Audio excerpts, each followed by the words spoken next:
জিলাপি আজকে কত করে বেচতেছেন সরকারি রেটে? বুম হাতে সাধারণ এক যুবকের এমন প্রশ্নে এখন বুধ সামাজিক যোগাযোগ মাধ্যম। পরনে সাধারণ পোশাক, কিন্তু চোখে মুখে সাংবাদিক সুলভ তেজ আর আঞ্চলিক ভাষার সারল্য। তিনি কুড়িগ্রামের নাগেশ্বরীর মোহাম্মদ তাইজুল ইসলাম। নেটিজেনদের কাছে এখন যিনি পরিচিত তাজু ভাই 2.0 নামে। অভাবের তাড়নায় কোনোদিন স্কুলের বারান্দায় পা রাখা হয়নি তার। কখনো রাজমিস্ত্রির সহকারী, কখনো আবার জীবনযুদ্ধে লড়াকু এক সৈনিক। কিন্তু স্বপ্ন ছিল সমাজ আর এলাকার দুর্ভোগের কথা মানুষের কাছে পৌঁছে দেওয়ার। সেই তাড়না থেকেই মাত্র 8,000 টাকার মোবাইল ফোন নিয়ে শুরু করেন ভিডিও বানানো। রাতারাতি বদলে গেছে দৃশ্যপট।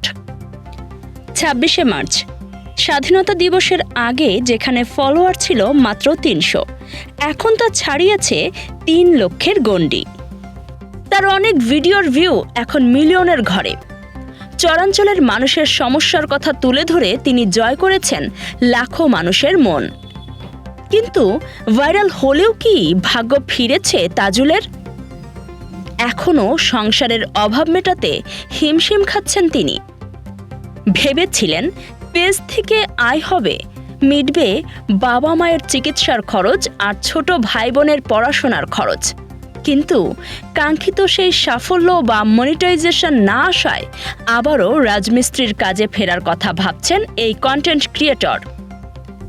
নদী ভাঙনে সব হারানো তাজুলের পাশে দাঁড়ানোর আহ্বান জানিয়েছেন স্থানীয় জনপ্রতিনিধিরাও। স্বপ্ন আর বাস্তবতার দোলাচলে থাকা তাজুল কি পারবেন তার লক্ষ্যে পৌঁছাতে, নাকি অভাবের কাছে হার মেনে হারিয়ে যাবে এই সহজাত প্রতিভা? কাজী সাইমা, রাতদিন নিউজ।